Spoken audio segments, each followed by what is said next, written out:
죽임을 당하시러 오셨습니다. 그래서 누구든지 죄인으로 드러나는 사람들이죠. 이 죄인으로 드러나는 사람들은 사실은 예수님을 죽이고 살아난 살인범들입니다. 로마서 3장 10절에서 12절까지 말씀에는 기록된 바 의인은 없나니 하나도 없으며 깨달는 자도 없고 하나님을 찾는 자도 없고 다 치우쳐 함께 무익하게 되고 선을 행하는 자는 없나니 하나도 없도다라고 말씀하지요. 그리스도인 된 사람들, 다 자기의 죄를 발견한 사람들이죠. 그래서 그리스도인 되었다고 하는 것은 무슨 의미를 가지고 있냐면은 예수님을 십자가의 못을 받고 죽여서 살아난 사람들, 그리고 하나님으로부터 죄를 면책받은 사람들이에요. 면책을 받았을 뿐만 아니고 하나님의 은혜 가운데서 하나님의 양자로 그렇게 이동된 사람들을 말씀하고 있습니다. 이걸 다른 말로 표현하자면은 예수께서 율법을 범한 죄인으로 사람들에게 죽임을 당했다는 것이죠. 예수님께서 어떤 율법의 죄를 범했습니까? 구체적으로 다 말할 수는 없겠지만 간략하게 몇 가지만 말씀드린다면은 안식일을 범하셨습니다. 그리고 간음죄를 범한 여인을 용서를 하셨습니다. 또 부정한 죄인들과 함께 접촉하셨습니다. 그리고 세리와 창녀들을 변호했습니다. 그리고 정부를 대적하는 밀란을 선동을 했다는 것입니다. 그리고 자신이 죄를 사는 권세가 있다고 말했다는 것입니다. 마지막에는 하나님과 자신이 동격이라고 말했다는 것입니다.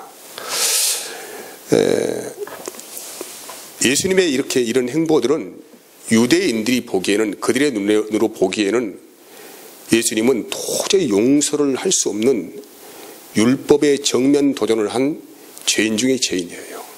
그리고 신성, 즉 하나님을 모독한 사람입니다.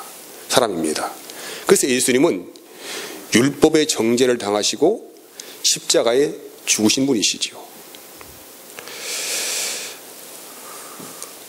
오늘 말씀에는 이제 예수님 제자들에게 여러 번 예수님 자신이 십자가에 죽고 다시 살아날 것이라는 것을 말씀을 했는데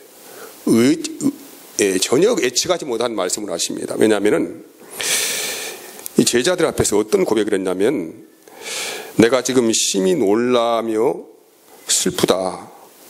그리고 내 마음이 심히 고민하여 죽게 되었다. 이렇게 말씀하시는 거예요.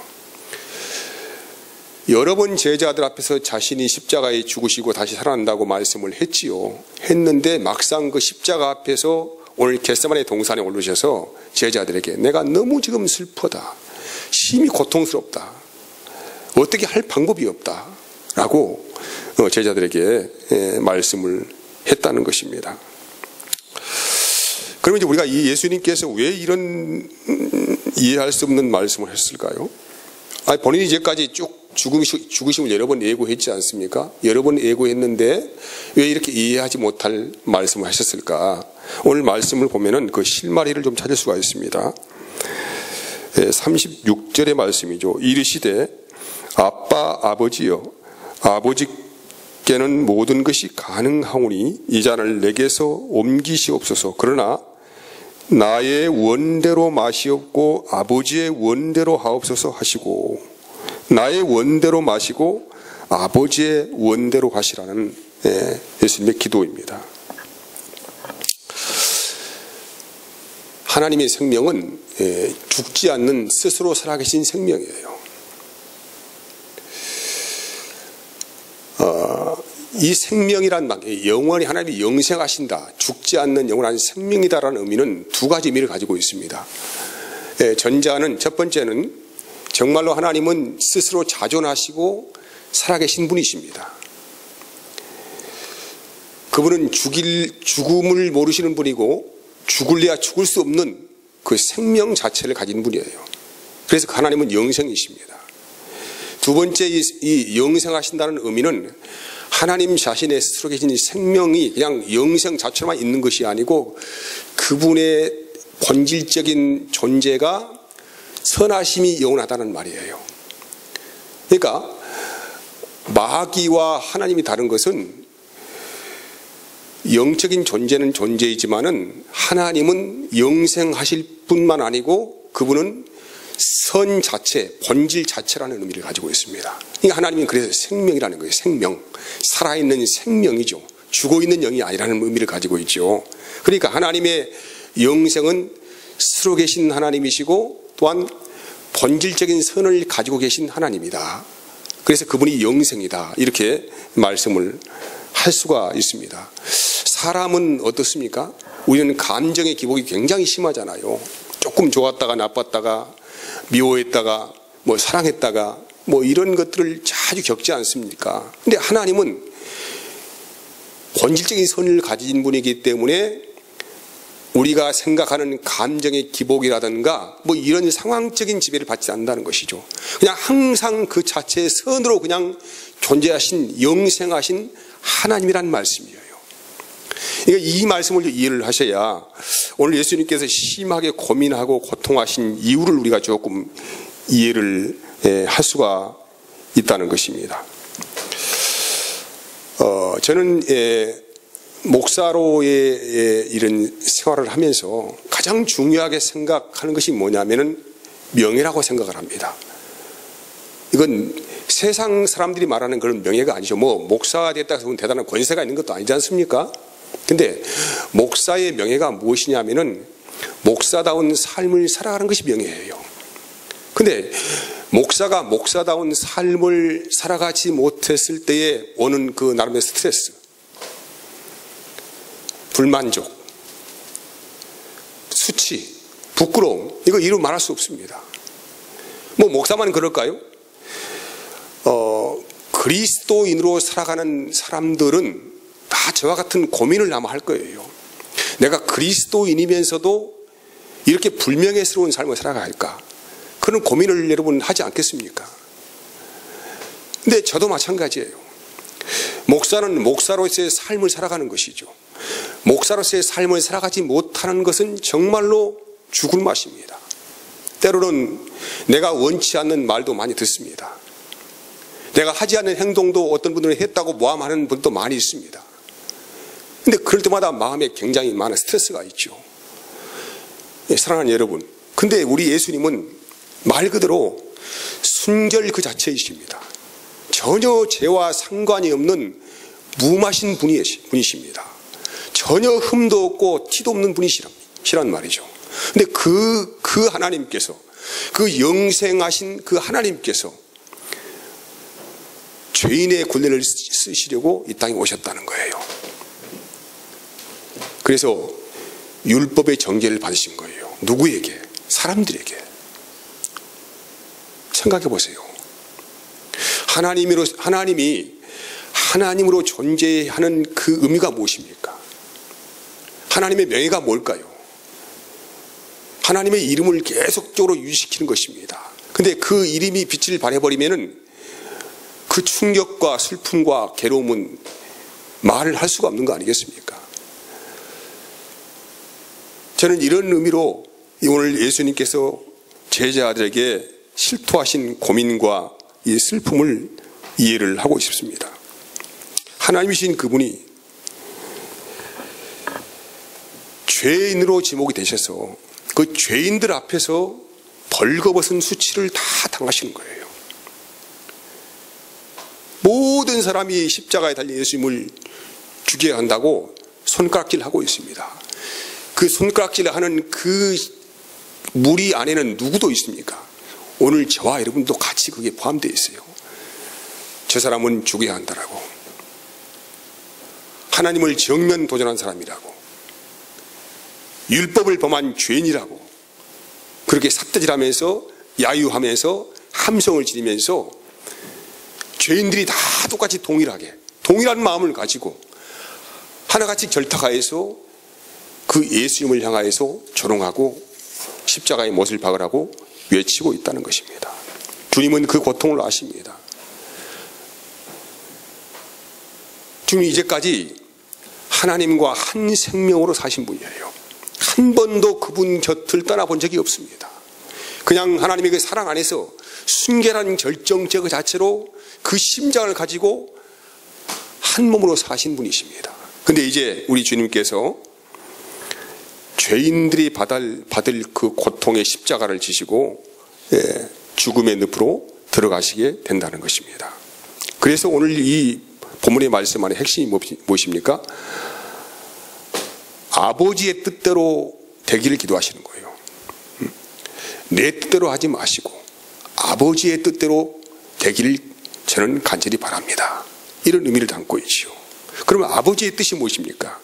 요한복음 6장 38절에서 40절까지 말씀을 보면은 내가 하늘에서 내려온 것은 내 뜻을 행하려 함이 아니요 나를 보내신 이의 뜻을 행하려 함이니라.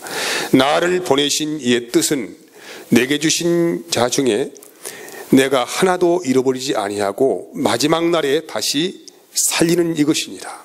내 아버지의 뜻은 아들을 보고 믿는 자마다 영생을 얻는 이것이니 마지막 날에 내가 이를 다시 살리리라 하시니라. 아버지의 뜻은 창세전에 이미 선택하신 그 하나님의 자녀들을 하나도 빠짐이 없이 다 구원해내는, 살려내는 것이 아버지의 뜻입니다. 이 예수님은 이 아버지의 뜻을 이루기 위해서 저주의 십자가, 수치의 십자가를 홀로 지시고 그 길을 가신 것이죠. 그런데 여기에 예수님만 겟세마네 동산에 오르신 것이 아니고 사랑하는 제자들이 같이 올랐습니다. 여기에 특별히 이름을 거론하고 있는데 베드로, 야고보, 요한, 이 세 명은 항상 예수님 곁에 함께 다니면서 정말로 자기의 목숨도 다 버릴 수 있는 사람이라고 생각했어요. 근데 오늘 함께 예수님께서 이들에게 겟세마네 동산에 오르셔가지고 깨어있기를 원하시죠. 깨어있어라, 잠자지 말아라, 그리고 기도하자. 근데 예수님께 조금 떨어져서 기도하시면서 다시 와보니까 다시 자고 있어. 야, 좀 일어나봐라, 깨어있자, 같이 기도하자. 이 말씀부터 또 가셨는데 또 와보니까 또 곤히 잠자고 있어. 여기는 뭐 그들의 눈이 피곤했다고 이렇게 표현하고 있지 않습니까? 3번 연거푼 이런 당부를 하셨어요. 야, 너희가 나와 함께 단 한시도 깨어있을 수 없느냐. 이러지 말고 깨어서 같이 기도하자. 그리고 이제 결론적으로 말씀하십니다. 이제 거의 때가 왔습니다. 예수님을 잡으려는 자들이 이제 가까이 왔다는 얘기죠. 근데 예수님께 하시는 말씀이 뭐라고 말씀하시냐면은 38절이에요. 시험에 들지 않게 깨어있어 기도하라. 마음에는 원이로되 육신이 약하도다 하시고 다시 나아가 동일한 말씀으로 기도하시고, 마음은 원이로되 육신이 약하다다 하는 것입니다. 그러면 앞으로 이제 이 제자들이 당하는 환란이 뭐겠습니까? 이 제자들은 지금까지 아무튼 죽기로 살기로 3년 동안 예수님을 따라왔어요. 그 이유가 무엇일까요? 다 나름대로는 자기의 인생의 뜻이 있겠지요. 그런데 이제 주님이 십자가에 죽으십니다. 이제 그들은 이제 갈 길을 모르는 거, 이때부터. 방향 감각을 상실해버리는 것입니다. 인생이 반토막 난 것이죠. 이제 무엇을 어떻게 해야 할까? 이제까지는 주님이 소망이었습니다. 저분만 따라가면은 뭔가 자기의 뜻을 이룬다고 생각을 했어요. 지금 제자들이 받은 환란이 이런 환란이요. 예수님이 십자가 환란이 아니죠. 지금 자기 자신의 뜻이 꺾어지는 환란입니다. 이 자기 자신의 뜻이 꺾어질 때 당하는 환란과 충격과 이것은 말할 수 없다는 것이죠. 그래서 너희가 깨어 있어서 이 환란의 시험에 들어가지 않도록 기도하라는 거예요. 너희의 인생들이 반토막 난다 할지라도 충격받지 말고 이 환란에 들어가지 않도록 기도하라. 이 말씀을 주님께서 말씀하시는 것이죠. 여러분, 그런데 예수님께서 이제 가까이 자기를 팔자가 왔다고 하시면서 뭐라고 말씀하시냐면은 오늘 그 41절이죠. 인자가 죄인의 손에 팔리느니라. 일어나라, 함께 가자. 보라, 나를 파는 자가 가까이 왔느니라. 함께 가자는 거예요, 예수님께서. 여러분, 근데 이 제자들이 현재 주님을 따라갈 수가 있습니까, 없습니까? 주님은 지금 어떤 길로 가십니까? 십자가에 죽으러 가십니다. 제자들이 함께 갈 수 없지요. 근데 왜 함께 가자고 하는 것입니까? 같이 뭐 십자가에 죽자는 얘기입니까? 아니, 그러면 제자들이 십자가에 죽어서 어떤 일을 이루시겠다는 것입니까? 아무런 의미가 없는 얘기 아닙니까? 십자가에 달릴 분은 한 분만 계시면 됩니다. 죄가 없는 그 무마신 분이 십자가에 죽으셔야만 된다는 것이죠. 이게 예수님이 가시는 길이에요. 근데 오늘 본문에서는 제자들과 함께 가자고 하는 것이죠. 근데 여러분, 함께 갈 수 없는 길입니다. 무슨 의미냐면은 너희는 마음은 원이지만은 나와 함께 갈 수 없는 길이다. 이는 나 홀로 가는 길이다. 결론은 어떻게 됐습니까? 함께 갔습니까? 못 갔습니까? 다 뿔뿔이 흩어져 버렸죠. 다 각기 제가 길로 갔습니다. 다 주님을 부인하였습니다. 무슨 얘기냐면은 이 길은 우리가 가고 싶어도 갈 수 없는 길이고, 우리가 주님처럼 기도할 수도 없고 또 주님처럼 살 수도 없다는 거예요. 이 길은 오직 주님만이 홀로 가시는 길이고, 주님만이 그 기도를 할 수 있는 그 기도이고, 주님만이 홀로 짊어지는 짐이라는 것입니다. 그래서 너희는 내가 가는 길을 갈 수 없다는 것을 주님께서 강조하시는 말씀이죠. 혹자들은 이 말씀을 가지고 이렇게 말합니다. 우리도 예수님처럼, 예수님께서 겟세마네 동산에서 핏방울이 땀방울에도 기도했는데 우리도 그렇게 기도해야 될 거 아니겠냐. 우리도 그렇게 기도를 해야 주님이 마시는 잔을 마시지 않겠느냐. 이렇게 말을 하면 대단히 은혜스러운 말 같지 않습니까? 아니, 기도하자고 하는데, 깨어서 기도하자고 하는데 이게 무슨 나쁜 말이겠습니까? 하지만은 이것은 하나님의 말씀을 육신으로 받는 말씀이에요. 우리는 주님처럼 기도할 수 없어요. 우리는 주님처럼 살 수 없어요. 우리는 주님이 마시는 잔을 마실 수가 없다는 거예요. 어떤 분이 여기에 더 나가서 이렇게 요구합니다. 우리도 영적인 사람이 되기 위해서, 은사와 능력을 맛보기 위해서 예수님처럼 40일 동안 기도하자. 금식 기도하자. 여러분, 그렇게 해서 40일 금식 기도를 도전한 분들 많습니다. 그런 의미일까, 이것이? 아니, 우리에게 그렇게 기도하여서 무엇을 얻자는 얘기입니까, 우리가? 왜 이런 하나님의 말씀 오해를 하게 될까요? 이것은 말씀을 육신으로 봤기 때문에 생긴 오해들입니다. 우리가 40일 동안 기도한다 하더라도 우리가 얻을 수 있는 건 아무것도 없습니다.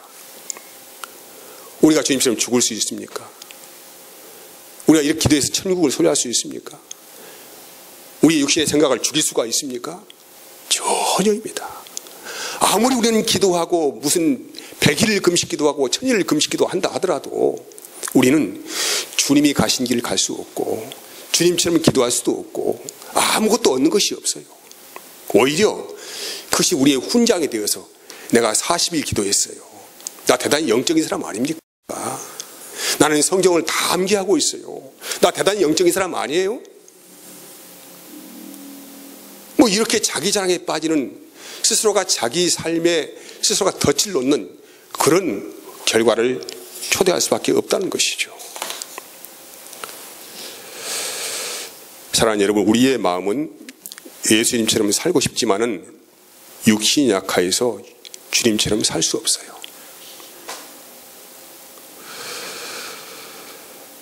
그러면 여러분, 이 말씀은 어떤 말씀입니까? 주님만이 이 길을 걸어가는 길이라는 말이죠. 로마서 8장 3절에서 6절 말씀이에요. 육신이 육신으로 말미암아 연약하여 할 수 없는 그것을 누가 하십니까? 하나님은 하시나니 그 죄로 말미암아 자기 아들을 죄 있는 육신의 모양으로 보내어 육신의 죄를 정하사 육신을 따르지 않고 그 영을 따라 행하는 우리에게 율법의 요구가 이루어지게 하려 하심이니라. 육신을 따르는 자는 육신의 일을, 영을 따르는 자는 영의 일을 생각하나니 육신의 생각은 사망이요 영의 생각은 생명과 평안이니라고 말씀합니다. 주님이 가시는 길이에요. 그리고 주님이 가신 길을 우리는 마음에 받아 삽니다. 어떻게 살라는 요구시냐면은 요한복음 3장 6절에서 7절까지 말씀을 봅시다. 육으로 난 것은 육이요 영으로 난 것은 영이니 내가 내게 거듭나야 하는 말을 놀랍게 여기지 말라라고 합니다. 육의 지배를 받고 있는 사람은 항상 어떤 생각의 지배를 받고 있냐면은 육신이 잘 때는 생각의 지배를 받고 있습니다. 이게 육신의 삶이에요. 그러니까 육신의 일만 생각하는 거예요. 모든 말씀을 받더라도 육신의 생각의 지배를 받기 때문에 육의 일만 생각하는 것이죠. 그래서 육신의 열매를 맺습니다. 갈라디아서 5장 19절에서 21절까지 말씀을 다 읽을 수 없으니까 열매들을 쭉 그 육신의 일을 하는 사람 열매들을 말씀하고 있잖아요. 그렇지 않습니까? 방탕하고 시기하고 탐욕하고 분쟁하고 시기하고 이런 열매들을 맺죠. 왜 이런 열매를 맺습니까? 육신의 생각에 잡혀 있기 때문에 이것을 얻으려면 이런 마음들이 내 자신을 주장되지 아니하면 할 수 없는 일이란 말이에요. 그래서 육신의 생각에 잡혀 있으면 항상 육신의 열매를 맺습니다. 그래서 이런 사람들은 항상 기도해도 응답을 받기 위한 기도예요. 응답이 돼야 한다는 것이죠. 헌금에도 왜 합니까? 보상이 주어져야 되겠죠. 모든 일을 또한 인과응보로 이해를 합니다. 무슨 얘기냐면은 내가 이렇게 하면은 하나님이 이렇게 보상하실 것이다. 내가 이렇게 했더니 하나님께서 복을 주셨다. 내가 이렇게 했더니 하나님께 저주하셨다. 항상 인과응보로 축복과 저주를 나누는 것이죠. 내가 이렇게 했더니 하나님께서 시험을 합격하게 하셨다. 이런 정도이죠. 그러니까 육신에 잡혀있는 사람들은 모든 말씀을 항상 육신의 생각으로 받습니다. 넘어서 8장 9절 말씀 봅시다. 만일 너희 속에 하나님의 영이 거하시면 너희가 육신에 있지 아니하고 영에 있나니 누구든지 그리스도의 영이 없으면 그리스도의 사람이 아니니라고 합니다. 성령 받은 사람들이죠. 성령을 그냥 받은 거예요. 내가 성령을 내가 원한다고 주는 거 아닙니다. 성령이 일방적으로 오신 거예요. 내 마음 안에. 이 성령을 받은 사람들은 육신대로 사는 것이 아니라 영의 인도를 받습니다. 이 성령 받은 사람들은 육신의 생각도 있어요. 그 마음도 있습니다. 하지만은 영으로 육신의 생각을 이겨버리는 것입니다. 이어진 말씀 봅시다. 로마서 8장 12절에서 13절까지 말씀이에요. 그러므로 형제들아 우리가 빚진 자로 돼 육신에 져서 육신대로 살 것이 아니니라.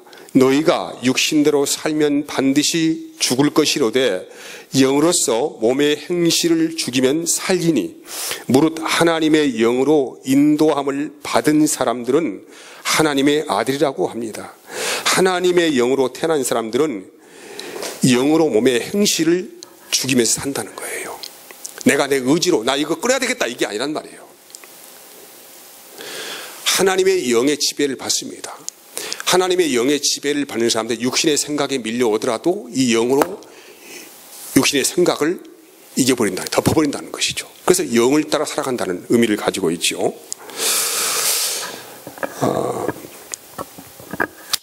여기에서 이제 몸의 행실이라고 하는 건 뭡니까? 몸의 행실이라고 하는 것은 자기 자신의 행위를 통하여서 하나님을 기쁘시게 하려는 행위, 모든 행위를 말씀하고 있습니다. 아, 내가 이렇게 선하게 살면 하나님이 기뻐하시겠지. 뭐 이런 것이죠. 내가 이렇게 하나님의 마음을 감동시켜야 되겠다. 이런 마음을 가지고 살아가는 사람들은 영을 따라 살아가는 사람들이 아니고 자기의 의지나 신념의 결과로 살아가는 사람들이에요. 이게 분별해야 합니다. 이거 거의 표시가 나지 않습니다. 거의 표시가 나지 않지만은 영을 받은 사람들은 마음 안에서 작용하는 것들을 스스로가 알 수가 있습니다. 아, 내가 지금 영을 따라 살고 있는가, 내 신념과 의지로 살고 있는가를 스스로가 가늠할 수 있는 아주 미세한 센서가 이 마음 안에서 작동하고 있다는 거예요. 로마서 8장 17절에서 죄송합니다. 요한복음 17장 24절 말씀에 아버지여 내게 주신 자도 나 있는 곳에 나와 함께 있어 아버지께서 창세 전부터 나를 사랑하심으로 내게 주신 나의 영광을 그들로 보게 하시길 원합니다. 이게 영을 받은 사람들은 그 창세전에 예수님께 주었던 그 영광을 볼 수 있는 눈이 생깁니다. 영광이 무엇입니까? 25절입니다. 의로우신 아버지여 세상이 아버지를 알지 못하여 나는 아버지를 알았사옵고 그들도 아버지께서 나를 보내신 줄 알았사옵나이다. 26절입니다. 내가 아버지의 이름을 그들에게 알게 하였고 또 알게 하리니 이는 나를 사랑하신 사랑이, 그러니까 하나님께서 예수님을 사랑하신 그 사랑이 그들 안에 있고 나도 그들 안에 있게 하려 합니다. 이 영광을 보는 거예요. 아, 하나님께서 창세전부터 주님과 살았던 그 영광 있잖아요. 영광의 광채, 그것을 볼 수 있는 눈이 생기는 거예요. 아, 그러니까 하나님 안에 거하는 사람들은, 하나님과 함께 사는 사람들은 육으로 사는 것이 아니고 그 하나님의 사랑 안에서 살아가는 존재들이구나. 이것을 마음에서 깊이 깨닫게 된다는 것입니다. 로마서, 그러면 이제 여기서 종과 아들의 관계를 말씀합니다. 로마서 8장 14절에서 17절과 이어진 말씀 봅시다. 무릇 하나님의 영으로 인도함을 받는 사람은 곧 뭐라고요? 하나님의 아들이라고 하죠.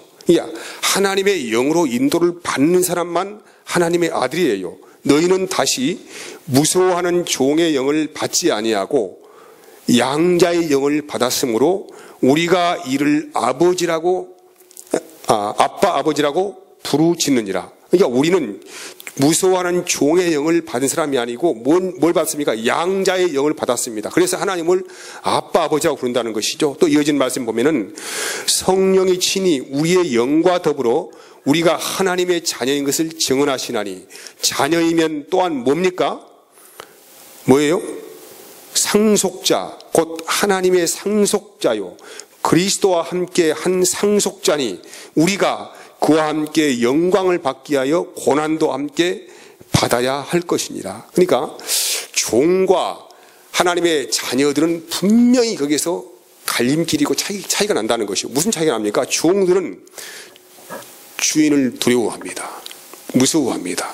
그래서 주인이 두렵기 때문에 어떤 벌을 받지 않으려고 주인에게 잘 보려고 하는 거 아니겠습니까? 그래서 항상 주인의 눈치를 보면서 그 비유를 맞추면서 어떻게 하면은 주인을 기쁘게 해서 칭찬을 받을까, 이런 마음을 항상 가지고 있다는 거예요. 이 종들은.